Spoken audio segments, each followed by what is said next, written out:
Tütar, mul on Rando pärast mure. Sa mõtled mu venda, jah? Või seda klassivenda, kes mul oli, või keda sa mõtled, isa? Poega. Poega. See, keda sa Toomaseks nimetad. Vabandust, isake, ma olen tõesti teda täna ainult Toomaseks kutsunud, ei viid kohe kokku, keda mõtled. On mure mõneks teiseks korraks.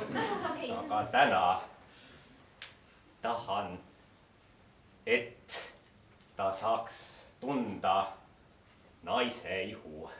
See on ka see soovitus, mille mina temale andsin, ma küll nii otse ei öelnud.